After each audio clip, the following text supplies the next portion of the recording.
vamos continuar as memórias do Dr. Plínio. Hoje seria a 18ª. E eu tive procurando um título, tive que recorrer aqui a Delenda est cruzata. É preciso que a cruzada acabe. É preciso que o espírito de militância acabe dentro da igreja. Essa é a matéria de hoje.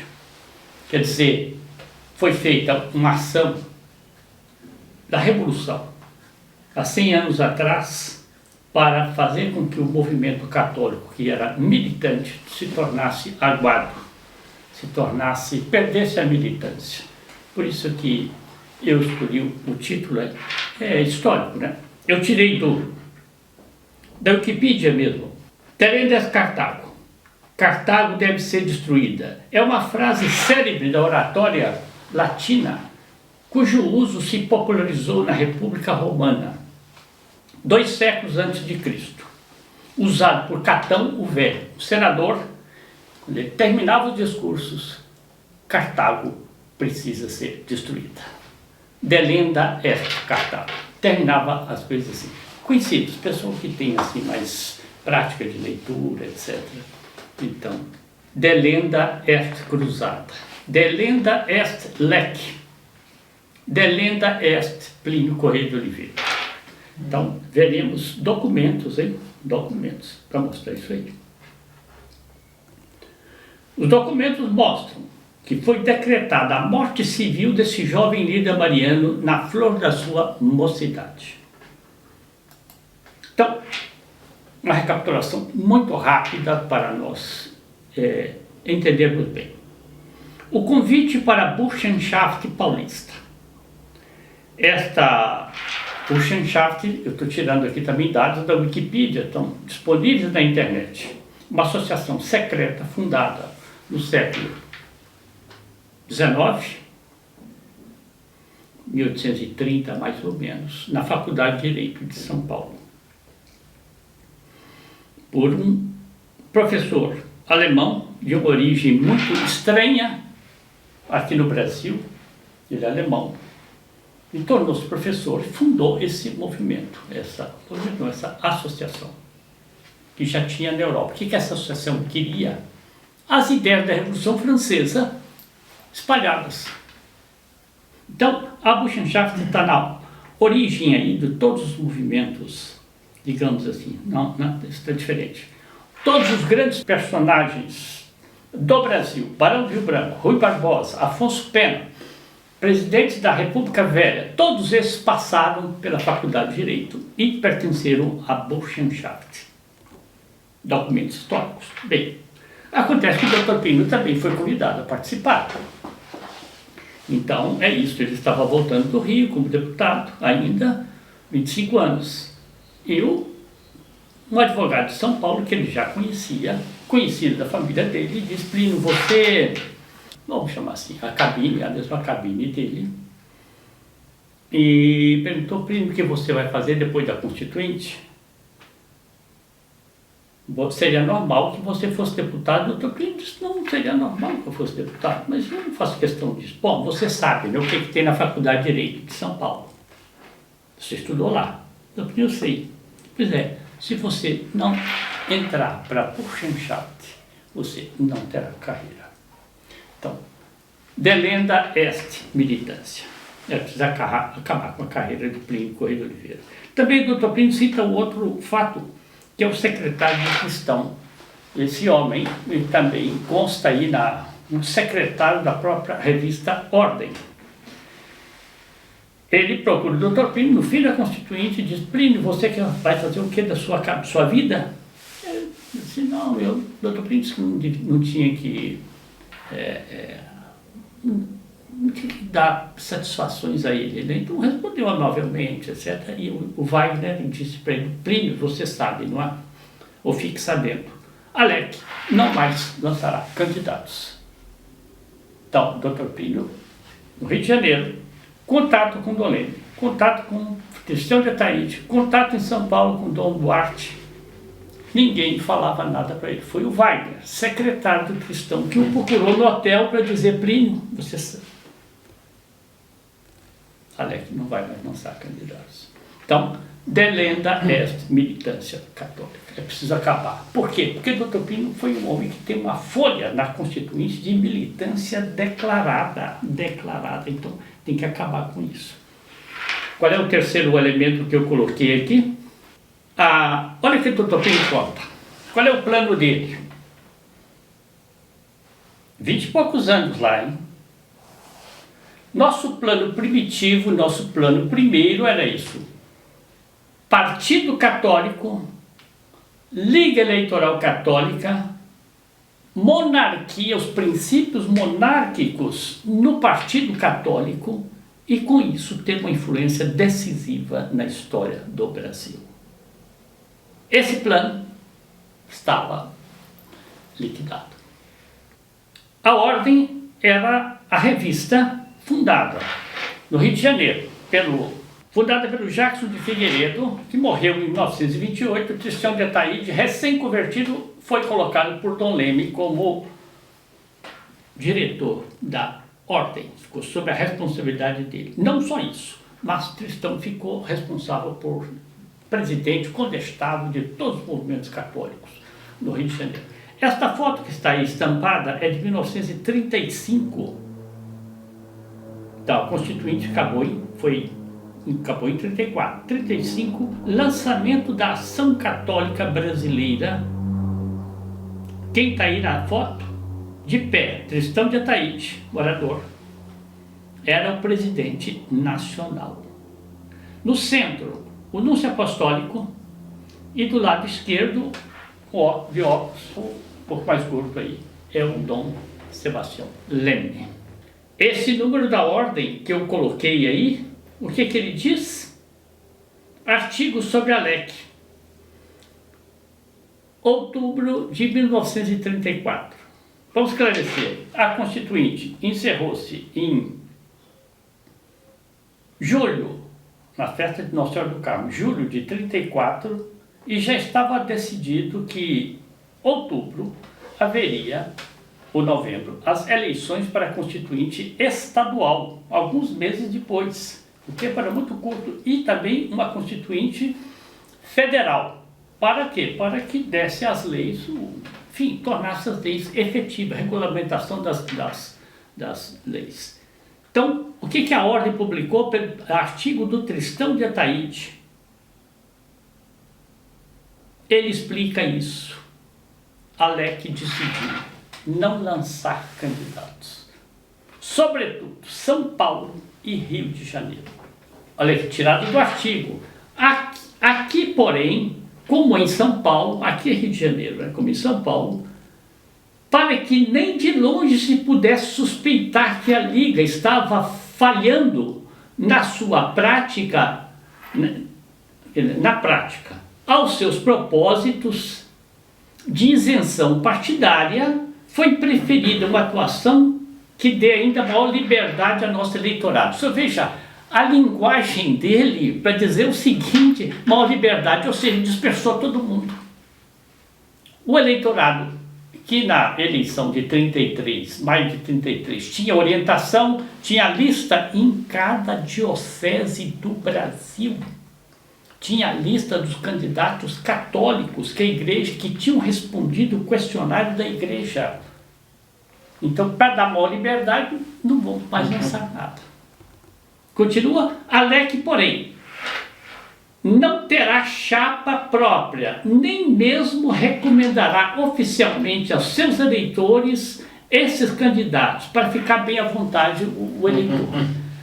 Veja que a forma assim que a gente chamava de sibilina, a forma esperta, a forma, quase que eu diria, velhaca de dizer, acabou a LEC. Acabou a LEC. Artigo oficial, hein? O próprio Tristão de Ataíde, o artigo dele é longo, umas 4 páginas talvez. E ele próprio, então, vai tentando responder às dificuldades dos leitores. Ele coloca esse subtítulo: vamos dispersar as nossas forças. Ele tenta responder. Aqui ele diz: é incontestável e procedente a objeção. E por isso mesmo, eu Não, dizia eu que há momentos em que é preciso resistir à tentação da vitória para melhor vencer. Bom, vai entender isso aí? Continua. Se visássemos apenas êxitos imediatos e locais, não se discute que o nosso método deveria ser o da concentração de forças.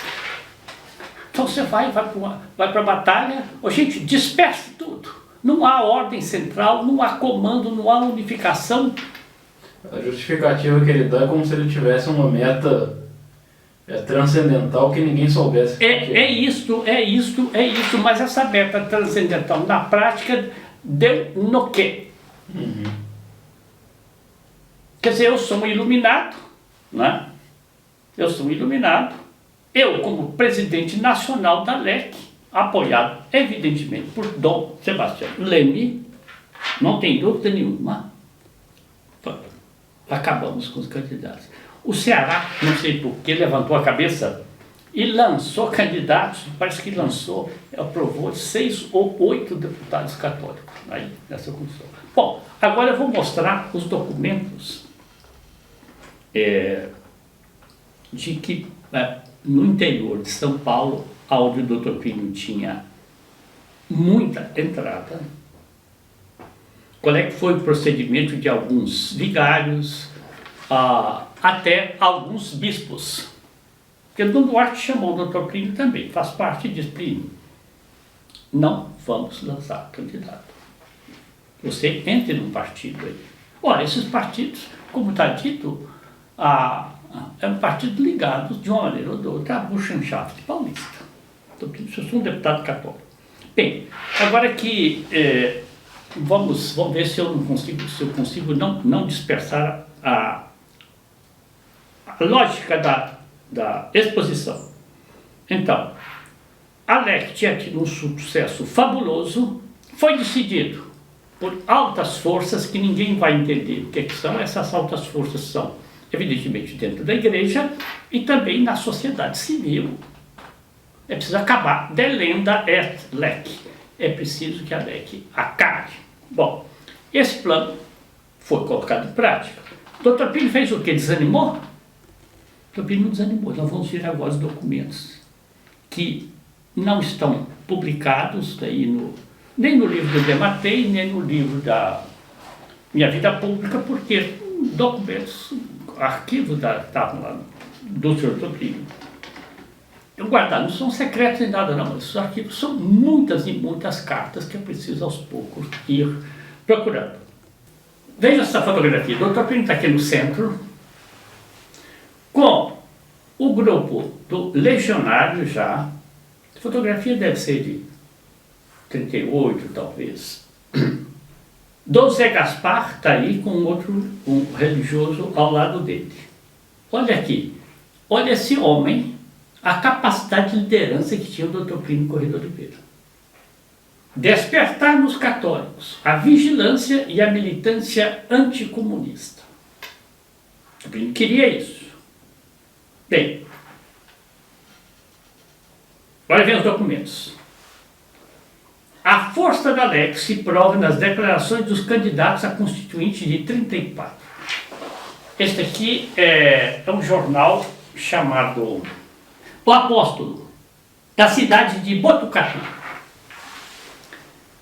Olha, é impressionante a declaração dos candidatos, a profissão de fé católica dos candidatos aqui em Botucatu. Botucatu é uma boa cidade do interior de São Paulo. Aqui na cidade de, portanto, deve ser diocese de Botucatu. Avaré, 25 de setembro de 34, portanto, poucos dias antes da eleição. Ilustre-se o senhor Dr. João M. Araújo Júnior, presidente da Junta Regional da LEC em Botucatu. Está vendo? Esse candidato mandou.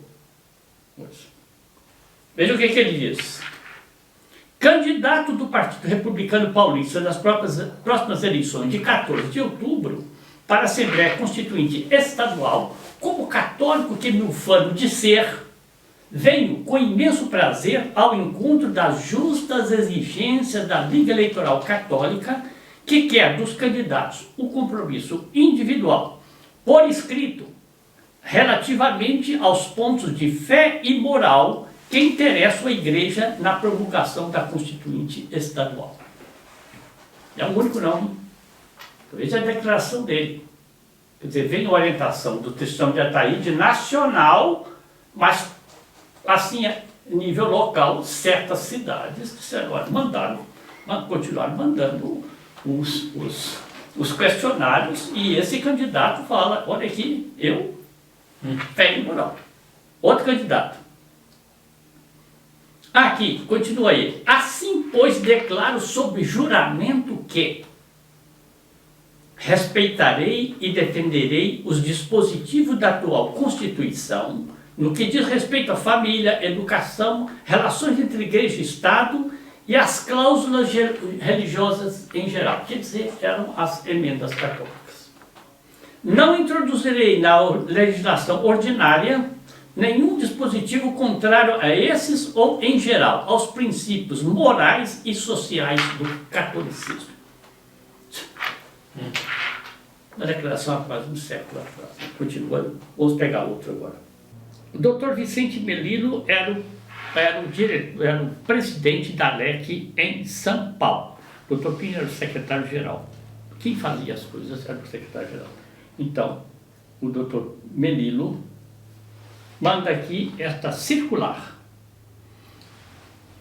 24 de setembro de 1934, poucos dias antes das eleições. Cumprindo disposições de seus estatutos e tendo em vista as elevadas finalidades que orientam os seus trabalhos, a Liga Eleitoral Católica vem consultar Vossa Excelência na qualidade de candidato a deputado, que é, no próximo pleito eleitoral, sobre a sua posição perante as aspirações de nossa população católica constantes do documento incluso. Quer dizer, era um questionário. Tristão de Ataíde deu orientação, não vamos fazer nada. Você está vendo aqui as pessoas que eram mais militantes. Então, o Dr. Vicente Melilo era o superior do Dr. Pinho, que era o presidente. Dada a exiguidade do tempo, espero merecer de Vossa Excelência breve resposta ao presente ofício. Para Dr. Vicente Melilo, presidente da Junta Estadual da LEC, em São Paulo. O presidente da Junta Estadual da LEC, ele não poderia passar por cima do Tristão de Ataíde e lançar candidatos? Faço ideia, ele deve ter ficado, não pode ser. A LEC, o sucesso da LEC foi uma coisa que espantou todos os inimigos da igreja. Olha, esse livro mesmo que eu lhe emprestei, lá da Margarete Todaro, né? Patsy Todaro. Ela fala isso, ela vai citando outros autores e diz, não, a Revolução de 30 queria implantar o socialismo no Brasil. A Constituinte foi convocada pelo Getúlio para implantar o socialismo no Brasil. E foi a LEC que impediu isso. Então, o que é preciso fazer? Delenda est LEC. É preciso acabar com essa LEC. E é preciso acabar com esses deputados folgosos da LEC.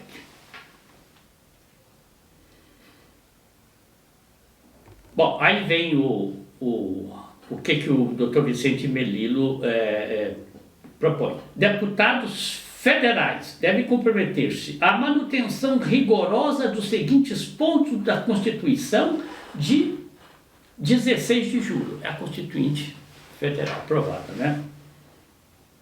Manter o preâmbulo, porque o preâmbulo foi redigido em nome de Deus. Manter o preâmbulo. Aí vem as relações entre igreja e Estado, liberdade e prática religiosa, assistência religiosa nas classes armadas, manutenção de cemitérios particulares, assim vem. Uma série de pontos. Mandaram lá. Particular? Hein? Sim, porque é que está coisa, as consequências da República de 1889, né? Ali, interferido por São Divino. Meu Deus do céu, ensino e tudo mais. Então, tem isso. Bom, deputados estaduais, mesma coisa. Na Constituição estadual, não tomar nenhuma atitude contrária às reivindicações da lei. Continua? Aqui é uma cédula, porque nesse tempo podia-se compor uma cédula. E o Dr. Plínio compôs, o Dr. Vicente Belilo compôs, o bispo que apoiou muito o Dr. Plínio, que era o bispo de Taubaté, compôs. E outros lugares também compõem. Aqui, nesse caso, eu acho que é Rio Preto. Então, coitado, compõe a célula. Então, lá, primeiro lugar, Plínio Corrêa de Oliveira. Segundo lugar, Plínio Corrêa de Oliveira. Depois vem os outros. E, ó, essa cédula me foi enviada com cartão do Monsenhor Gonçalves. Quem é o Monsenhor Gonçalves? Monsenhor Joaquim Manuel Gonçalves. Pessoas que, independente de Dom Duarte ter dito não vai lançar, pipocando pelo interior, gente ainda aguerrida. Ó, o Monsenhor Joaquim, que é o vigário-geral do bispado. Aí. Continua. Carta de apoio ao Dr. Plínio da Junta Estadual de Cafelândia, São Paulo. Estou mostrando que, apesar das proibições, apesar da pressão de acabar com essa lei, que acabar com esse Plínio, com essa carreira política do Plínio, o Plínio não ficou parado. E os amigos dele também foram se movimentando. Cafelândia. Junta Estadual de Sorocaba. A junta manda para o Dr. Plínio uma carta dizendo, olha, escolher aqui um prefeito que está dissonante de todo o compromisso que o interventor, que era o Armando Salles, declarou. O Armando Salles foi postado como governador de São Paulo, depois da Constituinte. E ele prometeu, eu vou governar São Paulo de acordo com a chapa única, com os propósitos da chapa única. Aí botaram lá um sujeito completamente revolucionário e tal. O agente local da junta em Sorocaba diz, Plínio, está acontecendo isso aqui. Tem outros casos também que Plínio, está acontecendo isso aqui, essa irregularidade está acontecendo aqui, o que você pode fazer? Ele era visto... Hein? Ele era tão visto dentro do movimento da lei. É isto. Eles preferiam recorrer a ele do que ao próprio presidente da lei. Recorrer a ele. Está aqui, ó, carta manuscrita, amigo Dr. Plínio Corrêa de Oliveira, São Paulo. Aí, cordiais saudações. Sorocaba, 13 de setembro de 1933. Aí é sobre as eleições. Emendas religiosas. Na época da votação das emendas religiosas na Constituinte, portanto, eu estava no Rio de Janeiro, começa a receber de associações católicas, Plínio, está aqui, certo? Você vote a favor das emendas católicas, por isso que está, é uma carta que ele recebeu na época da votação. Aqui é uma carta cobrança, vamos dizer assim, do Dr. Plínio ao Dr. Sebastião Medeiros. Ele foi constituinte, foi depois aí, teve bons cargos aí no governo do Getúlio, era conhecido assim, era tido como muito bom católico.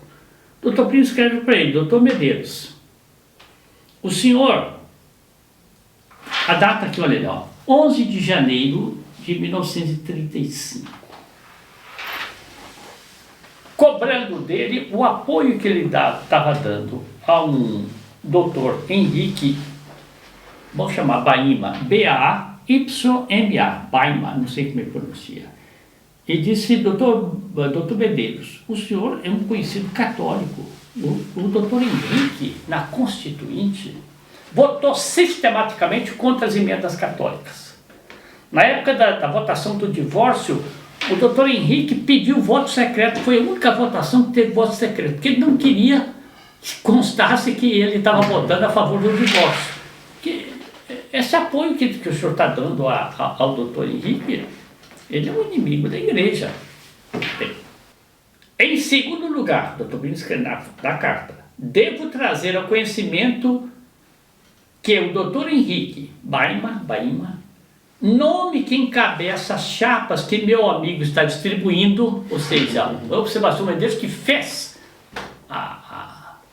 está vendo? É, sob todos os aspectos, um candidato muito digno de ser eleito pela cultura, mas ele, durante a Constituinte, votou sistematicamente contra as emendas católicas. Olha, antes de tudo, devem parar as considerações de ordem religiosa. Durante todo o convívio que tive com o doutor Henrique na chapa única, foi sempre inimigo decidido de todas as ideias religiosas. Tá bem? Cobrança. Bem, aqui uma carta do Dr. Plínio, é impressionante isso aqui. O Dr. Plínio, ele vai mostrar que o resultado da eleição estadual contrariou todas as expectativas. Por isso que eu coloquei aqui alguns documentos mostrando o apoio que ele estava tendo. Então, eu estou pedindo isso aqui. Tem em mãos documentos comprobatórios da aquiescência e adesão à minha candidatura das dioceses de Jaboticabal, Santos e São Carlos e Ribeirão Preto e também Sorocaba. Prometeram trabalhar.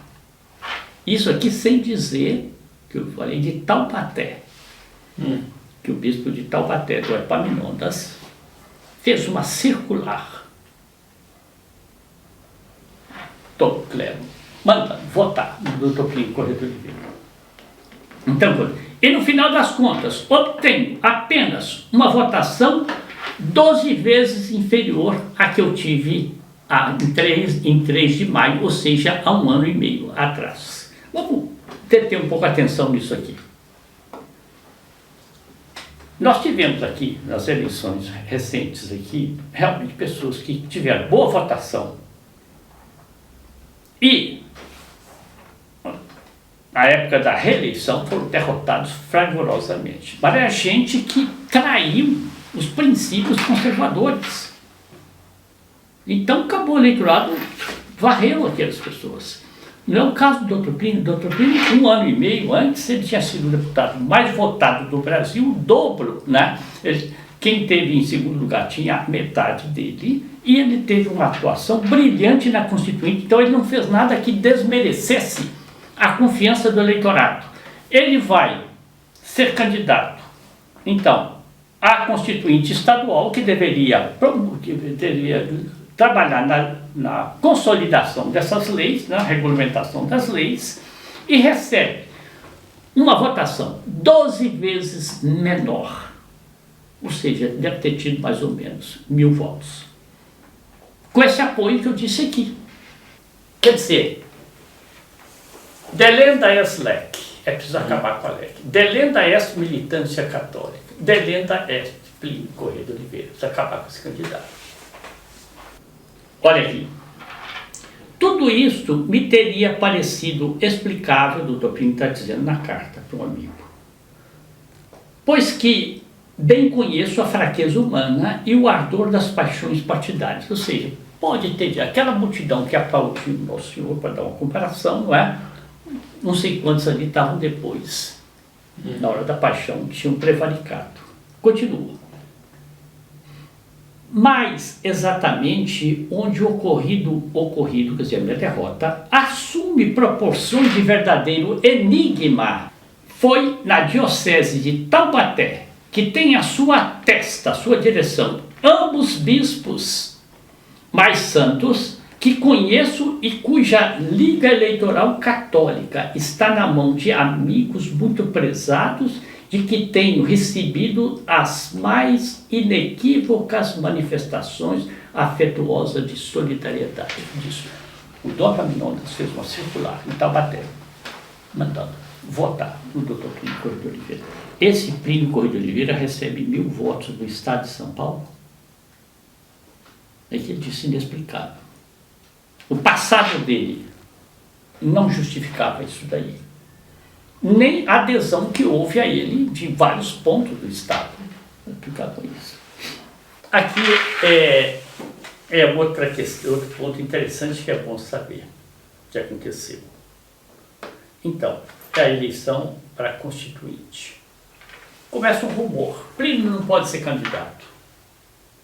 Porque a idade dele, 24 anos, não tem experiência nenhuma. 29 de abril de 1933, as eleições iam ser dia 3 de maio, alguns dias depois, né? Continua. Então, o ruidoso caso de minha inegibilidade, já divulgado o Betorbe, a minha idade. É, pois, evidente que não disponho de luzes que a experiência estão ao lado daqueles que têm mais idade. Não tem.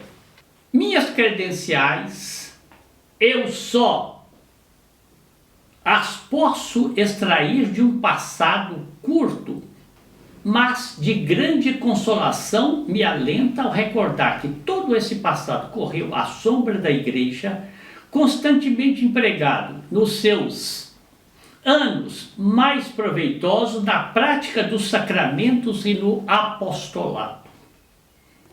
É certo que nunca fiz a política dos homens, mas já há tempo que me adestrei no bom combate das lutas de Deus. Não precisa. Idade? Vocês estão procurando idade? Eu tenho um compromisso com a fé. Outra aqui. Bispo. Carta a Dom Gastão Liberal Pinto, bispo de São Carlos. Bem, ele era vigário-geral de São Paulo e foi escolhido bispo de São Carlos. O Plínio mandou uma carta para ele. Vamos ver o que eu destaquei aqui. É muito importante esse ponto. Agora que eu me estou me recordando. Muito importante. E o público de hoje, o pessoal de hoje, nunca ouviu essa expressão psy-war, guerra psicológica. Guerra psicológica revolucionária. Era um termo muito usado na imprensa e tudo, 1970, 1980, a guerra psicológica revolucionária. Essa guerra psicológica foi lançada, veja bem, é interessante, porque eu tratei, a LEC, então, não lança candidatos. Ponto 1. Ponto 2. Foi feita uma propaganda de otimismo depois da Constituinte, quer dizer, depois de 16 de julho de 34. Uma coisa primorosa do ponto de vista de guerra psicológica. Dizendo o seguinte, nosso triunfo foi total. As emendas católicas triunfaram na Constituinte. It's time to go to bed. Quer dizer, é tempo da gente descansar. Não há mais montanhas para escalar, né? Então, entende-se que esse Plínio que quer continuar a batalhar, essa LEC que quer continuar a batalhar, tem que ser encostado. Então, a carta do Dr. Plínio ao Dom Gastão Liberal Pinto trata disso. Ele disse, e ele disse, está totalmente errado essa visão. As vitórias da Constituinte, elas precisam ter uma regulamentação na Constituinte estadual. Senão, por exemplo, está decretado que haverá o ensino religioso nas escolas. Se os estados não determinarem, vai ser tal dia, então vai ser tantos minutos, morreu o assunto, ficou lá. E assim todas as outras coisas. Por isso é que a Constituinte estadual era muito importante. E por isso então que os inimigos da igreja declaram, não, olha, já está, vamos descansar. É impressionante isso aí, viu? É uma que chama-se guerra psicológica revolucionária. Não sei qual é o termo que a gente poderia usar hoje para isso. Narrativa? Não tem o mesmo. Não tem o mesmo elan. Não tem, né? Continua a carta do Dr. Plínio ao Dr. Gastão. Uma outra consideração, no entanto, se torna da maior oportunidade.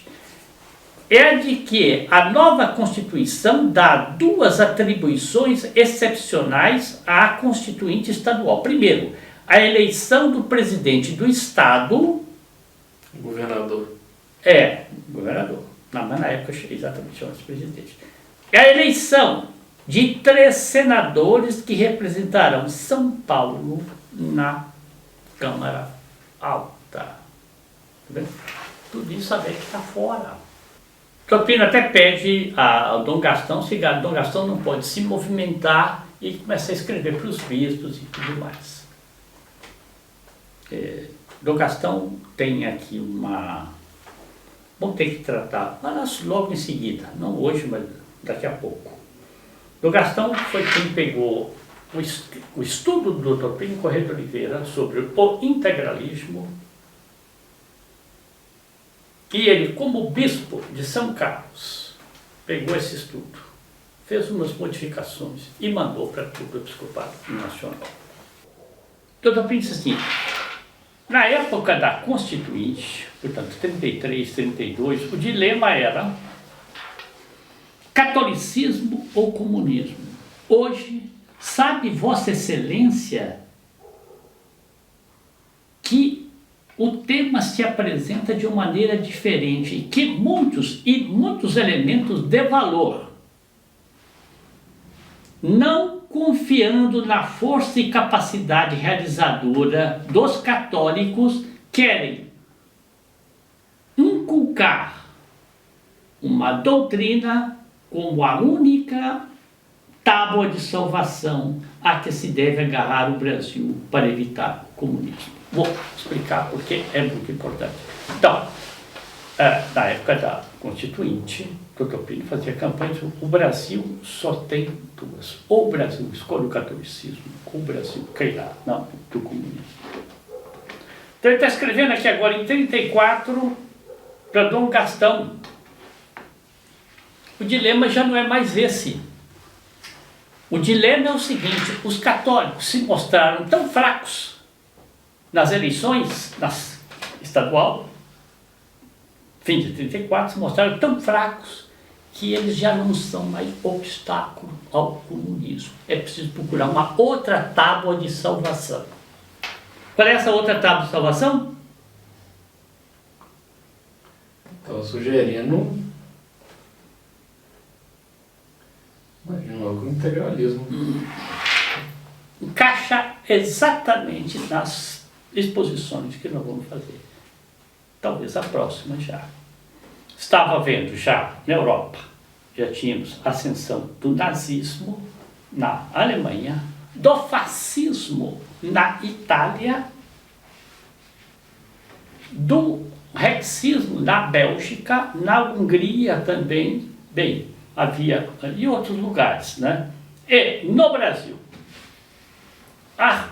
o surgimento da corrente integralista que se apresentava. Nós somos os anticomunistas que vão dar solução para o Brasil. Agora, para que o integralismo tivesse essa capacidade de irradiação, era necessário delenda est catolicismo, delenda est militância, delenda est lec. É preciso que e isso eu acho que podemos já encaminhar para encerrar, não é? Tá bem.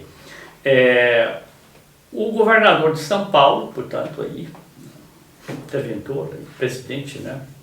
Falou para o Dr. Plínio, olha, os católicos se mostraram tão desorganizados nas últimas eleições. O Dr. Plínio vai dizer isso lá para o Dom Gastão.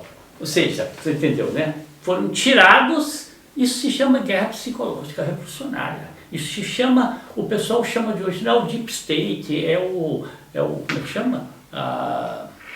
o sistema é não sei o quê. Não, isso se chama revolução. A revolução deu aquela aparência de fraqueza aos católicos, tirou, e olha a solução está aqui, as direitas políticas.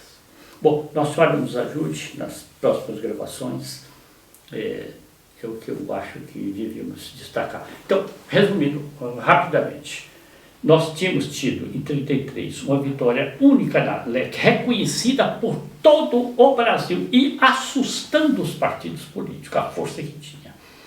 Bem, a LEC teve triunfo efetivo na Constituição. Dr. Plínio fazendo discursos lá abertamente contra a Burschenschaft, que deu contra o divórcio, a favor das emendas católicas. Bem, então era preciso que acabasse com essa força. A LEC sai do panorama, não lança mais candidatos, e vem a preparação do terreno para a ascensão das direitas políticas, sem catolicismo. Agora, sem catolicismo não tem solução para o Brasil.